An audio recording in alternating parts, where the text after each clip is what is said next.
दोस्तों नमस्कार।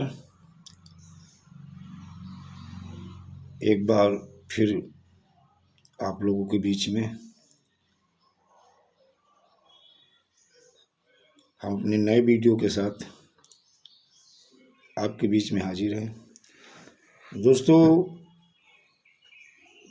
मेरा मात्र उद्देश्य एक ही है कि हिंदुस्तान में लगभग 20 करोड़ निवेशक आज बहुत ही परेशान हैं।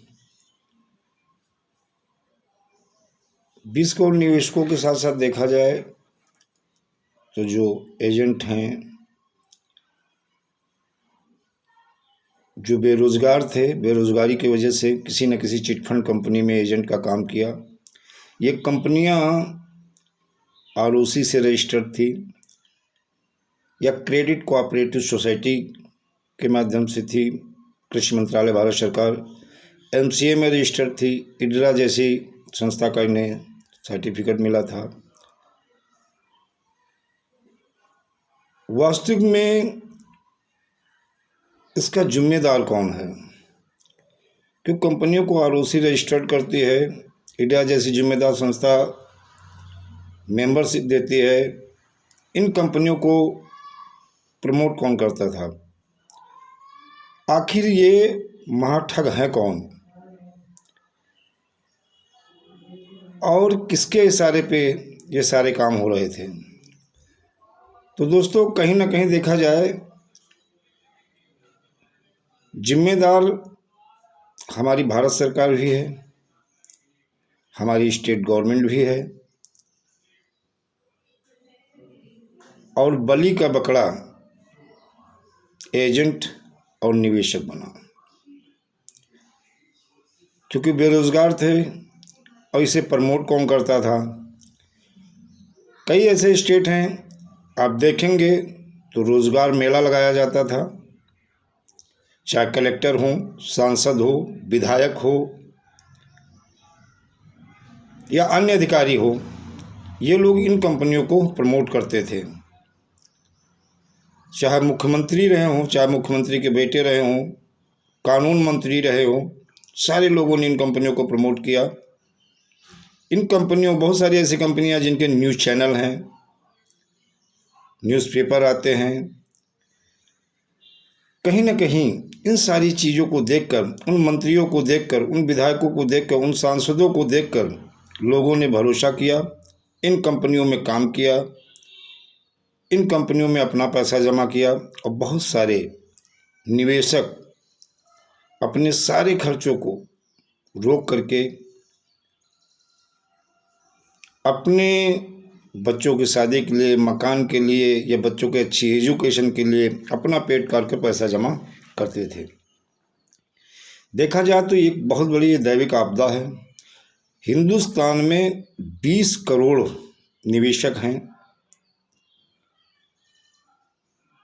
और बहुत ही परेशान हैं। समय समय पे रूपरेखा चेंज होती रही और हमेशा गरीबों को ही परेशानी का सामना करना पड़ा। गरीब ही परेशान होते रहे। आज की डेट में देखा जाए, बहुत सारे आप सर्च करके देख लो, गूगल पे पता चल जाएगा, बहुत सारे लोगों ने आत्महत्याएं कर ली हैं।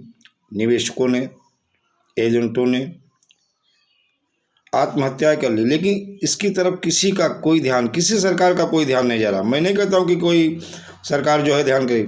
चाहे देखिए, जैसे अभी चुनाव था, इस चुनाव पीरियड में हुआ क्या, संजय सिंह आम आदमी पार्टी के नेता हैं, कहा हम चिटफंड की लड़ाई लड़ेंगे और हम पैसा दिलाएंगे। आज पंजाब में उनकी सरकार बनी। क्या किया? जो कहीं ना कहीं इन कंपनियों से जुड़े लोग थे, जो पाया गया कि इन कंपनियों में उनका हाथ था, उन लोगों को राज्यसभा के माध्यम से वो वहाँ भेज रहे हैं, लोकसभा भेज रहे हैं, या मान लो मंत्री बना रहे हैं या विधायक, मतलब कुछ बना रहे हैं। तो इस तरह से देखा जाए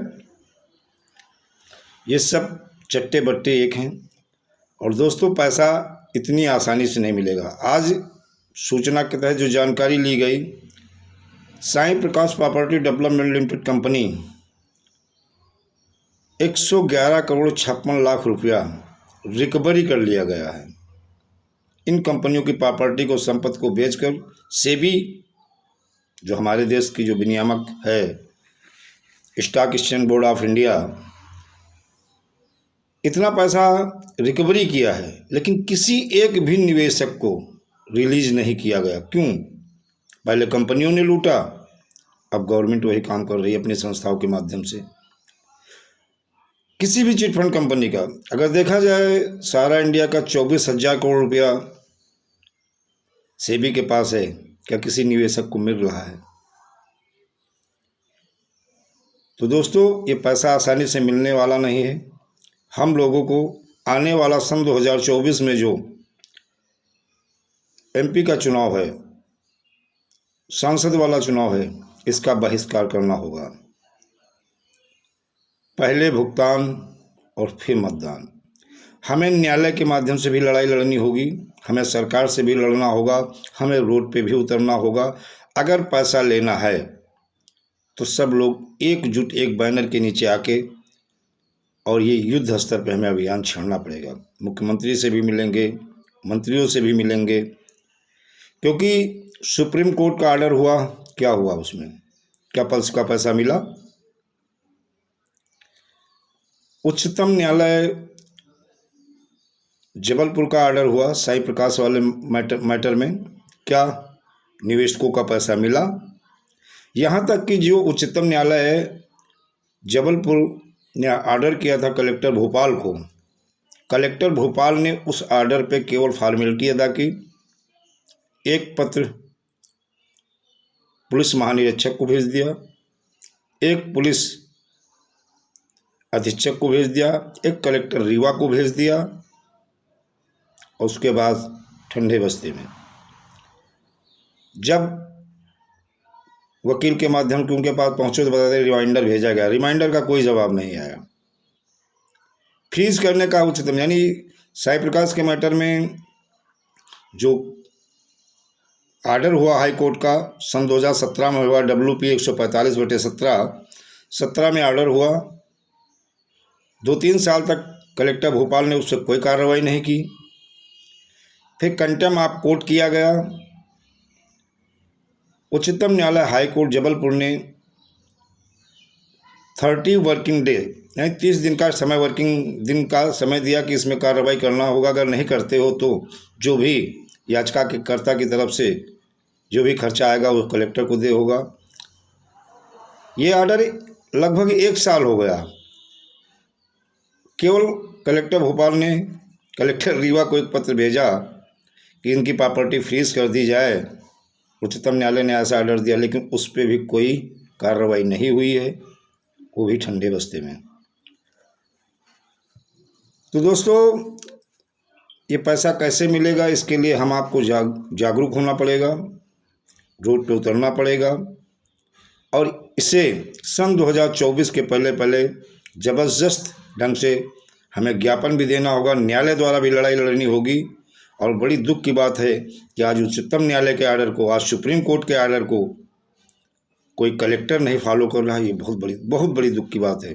हम लोग न्यायालय को एक मंदिर की तरह मानते हैं,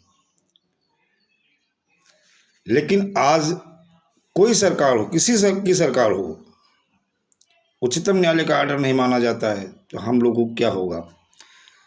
एक चीज़ है अनियमित जमा योजना। अनियमित जमा योजना पाबंदी कानून 2019 को लागू किया जाए। 2019 के तहत सबका भुगतान, ठगों को फांसी, और सभी ठग पीड़ित जमाकर्ता परिवार को क्षतिपूर्ति कानून के तहत मुआवजा, यानी 3 ये शर्त मांग हैं। इन मांगों को पूरा किया जाए। ये योजना क्यों नहीं लागू की जा रही है? और यहाँ तक कि जो भी निवेशक है या हमारे एजेंट भाई हैं जो आत्महत्याएं कर ली हैं, उनके परिवार को मुआवजा दिया जाए और ठगों के खिलाफ कठोर कार्रवाई की जाए। अगर ऐसा नहीं किया जाता है तो सन 2024 में जो एमपी का चुनाव होगा, संसदीय का जो चुनाव होगा, सारे लोग मिलके इसका बहिष्कार करेंगे। पहले भुगतान फिर मतदान। दोस्तों, फिर अगले वीडियो में आपके साथ फिर नई वीडियो के साथ आपसे मिलेंगे और जो भी जानकारी होगी वो शेयर करेंगे। दोस्तों, जय हिंद, जय भारत।